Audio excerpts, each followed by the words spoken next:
दोस्तों, यदि आप माता रानी से प्यार करते हैं तो सच्चे हृदय से कमेंट बॉक्स में लिख देना जय माता रानी। माता रानी आपके घर में दौड़ी दौड़ी चली आएंगी। माँ के लिए एक लाइक तो बनता है। दोस्तों, हमारे हिंदू धर्म में देवी के अनेक स्वरूप कहे गए हैं।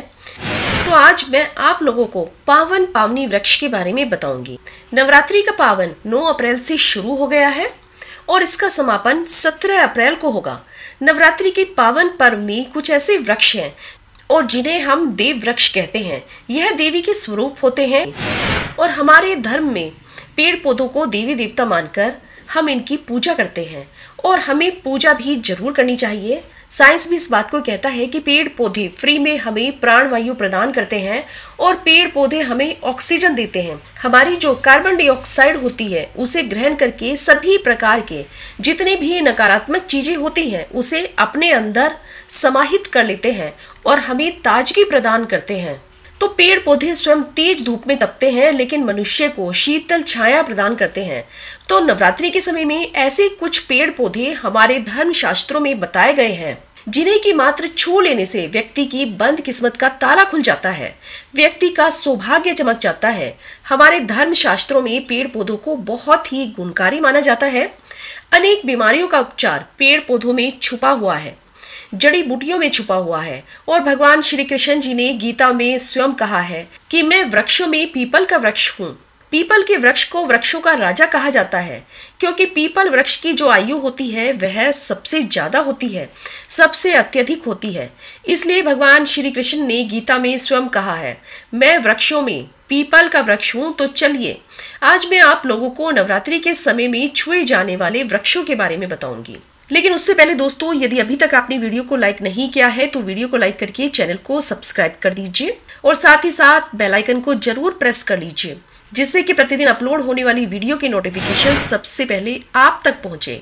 क्योंकि हम यहाँ पर प्रतिदिन निजी जीवन की समस्याओं से जुड़ी हुई वीडियो अपलोड करते हैं। यदि आप भी इसी प्रकार की जानकारी प्राप्त करना चाहते हैं तो तुरंत की तुरंत चैनल को सब्सक्राइब करके पास वाला बेल आइकन प्रेस कर लीजिए। और दोस्तों, आपसे एक और छोटी सी प्रार्थना है कि अपनी पूरी और सच्ची श्रद्धा के साथ कमेंट बॉक्स में जय माता रानी जरूर लिखें जिससे कि माता रानी की कृपा सदा सर्वदा आप पर और आपके परिवार पर बनी रहे। दोस्तों, धर्म शास्त्रों में अनेक ऐसे वृक्ष हैं जो कि कल्याणकारी होते हैं और मंगलकारी होते हैं। अगर इन वृक्षों को आप नवरात्रि में छू लेते हैं तो आप मान के चलिए कि आपकी जितनी भी परेशानी है, सभी प्रकार की परेशानी, सभी कष्ट समाप्त हो जाते हैं। खास करके नवरात्रि के समय को शक्ति का पर्व कहा जाता है जो कि मनुष्य को शक्ति प्रदान करता है। इस समय सिद्धि की प्राप्ति होती है। आइए अब जानते हैं कि इसको शक्ति पर्व क्यों कहा जाता है। क्योंकि इस समय अचेत जो वस्तु होती है वह भी चेतना से युक्त हो जाती है, अर्थात इस समय में एक अद्भुत शक्ति हमारे धरती लोक पर आती है। इस नव शक्ति को हम क्या बोलते हैं? इस नव शक्ति को हम दुर्गा का स्वरूप बोलते हैं, हम शक्ति बोलते हैं। तो माता रानी इस धरा पर आती हैं, इस पृथ्वी लोक पर आती हैं। तो जितने भी पेड़ पौधे हैं, जीव जंतु हैं, चल अचल सभी प्रकार की जो भी वस्तुएं हैं, सभी में प्राण शक्ति आ जाती है।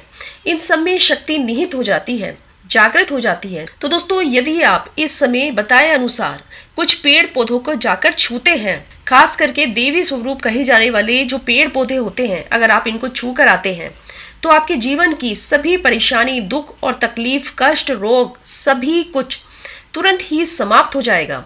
आपके जीवन में चल रही बड़े से बड़ी समस्या भी समाप्त हो जाएगी। आज मैं आप लोगों को 3 इस प्रकार के पौधों के बारे में बताऊंगी। इन पौधों को देव वृक्ष कहा जाता है। वीडियो को बहुत ही ध्यान से देखिएगा। यदि दोस्तों आपने ये आज का वीडियो मिस कर दिया तो फिर सारी जिंदगी आपको पछताना पड़ेगा, क्योंकि अधूरा ज्ञान हमेशा ही अधूरा फल देता है और अधूरा ज्ञान बेहद ही खतरनाक साबित होता है। तो इसलिए आप पूरा ज्ञान लेकर जाइए। इसलिए वीडियो को बिना स्किप किए हुए लास्ट तक पूरा देखिएगा। दोस्तों, नवरात्रि के इस समय में आपको 9 दिनों के भीतर आपको बहुत ज्यादा लंबी पूजा पाठ करने की भी आवश्यकता नहीं होती है। 9 दिनों के भीतर में आप अपनी समस्या को, अपनी गरीबी को अपनी आंखों से समाप्त होते हुए देख सकते हैं। ये सारे वृक्ष आपको अपने घरों के आसपास में बहुत ही आसानी से मिल जाएंगे। वीडियो में आगे बढ़ने से पहले मैं आपसे फिर से कहना चाहूंगी कि यदि आपने अभी तक कमेंट बॉक्स में जय माता दी नहीं लिखा है तो जल्दी से कमेंट बॉक्स में जय माता दी लिख दीजिए। देखिए दोस्तों, जब आप कमेंट बॉक्स में जय माता दी लिखते हैं तो मुझे बहुत खुशी होती है और उसी से पता लगता है कि आप इस वीडियो को लाइक करते हैं, जिससे मेरा मनोबल बढ़ता है। तो आप इस वीडियो को बहुत ही ध्यान से देखिएगा कि कौन से ऐसे 3 वृक्ष हैं जिन वृक्षों को हमें नवरात्रि के समय में जरूर छूकर आना चाहिए। एक और खास बात मैं आप सभी दर्शकों को बताना चाहूंगी कि नवरात्रि के समय में जितना ज्यादा से ज्यादा हो देव वृक्षों की पूजा जरूर करनी चाहिए।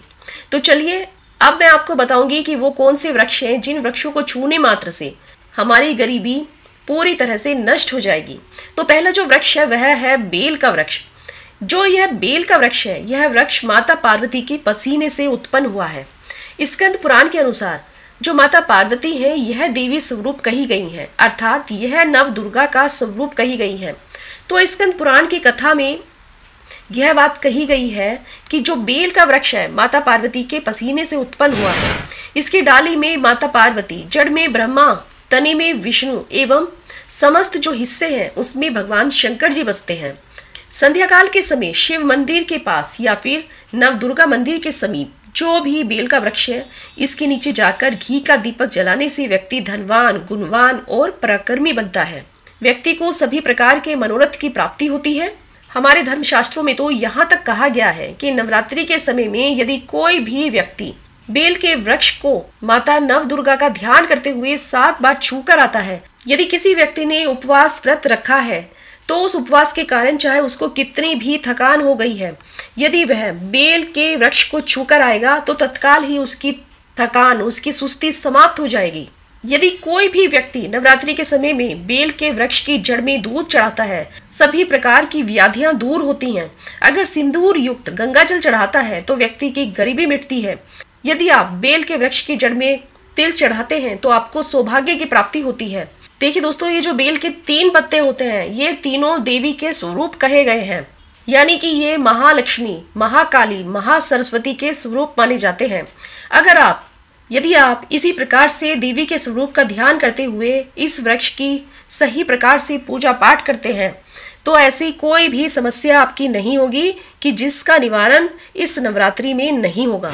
यानी कि आपकी कैसी भी समस्या हो, आपको तुरंत ही आपकी समस्या से छुटकारा मिलेगा। अब जान लेते हैं दूसरे पौधे के बारे में। मैं जो दूसरे पौधे के बारे में बता रही हूँ वह है शमी का वृक्ष। इस पर स्वयं माँ जगदम्बा विराजमान रहती हैं और अगर कोई भी व्यक्ति संध्या काल में नवरात्रि के समय में इसके नीचे धूप दीप जलाता है, धुआं दिखाता है, तो उसके जीवन के सभी प्रकार के कष्ट समाप्त हो जाते हैं। धर्मशास्त्रों में कहा जाता है यदि कोई भी व्यक्ति नवरात्रि के पूरे समय में शमी के वृक्ष के नीचे धूप दीप दिखाता है तो वह अपनी आने वाली 7 पीढ़ियों को ताड़ लेता है। लेकिन यदि किसी कारणवश आप प्रत्येक दिन धूप दीप नहीं दिखा सकते हैं तो कम से कम आप यह उपाय पंचमी या फिर सप्तमी पर जरूर करें। और साथ ही साथ नवरात्रि के समय में लाल चूड़ी अगर कोई व्यक्ति मनोकामना बोलते हुए शमी के वृक्ष में बांधे तो उसी समय उस व्यक्ति की मनोकामना की पूर्ति होगी।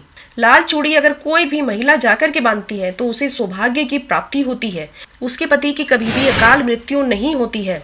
इसकी जड़ में सिंदूर डालने से व्यक्ति को आरोग्य की प्राप्ति होती है। जो भी व्यक्ति लंबे समय से बीमार हैं वह लोग बीमार पड़े व्यक्ति के ऊपर से 7 बार सिंदूर का उतारा करके उनके शरीर पर सिंदूर टच करा के उस सिंदूर को शमी की जड़ में डाल दें तो उस व्यक्ति के रोग तुरंत ही समाप्त हो जाएंगे। तो उस व्यक्ति को जल्द ही उसकी बीमारी से छुटकारा मिलेगा और वह व्यक्ति पूरी तरह से स्वस्थ हो जाएगा। तो जो लोग भी लंबे समय से बीमार हैं और अपनी बीमारी से बचना चाहते हैं, निरोग रहना चाहते हैं, तो आप इस पौधे की जड़ में सिंदूर जरूर डालें। यदि अभी तक आपने वीडियो को लाइक नहीं किया है तो वीडियो को लाइक करके चैनल को सब्सक्राइब कर लीजिए। धन्यवाद।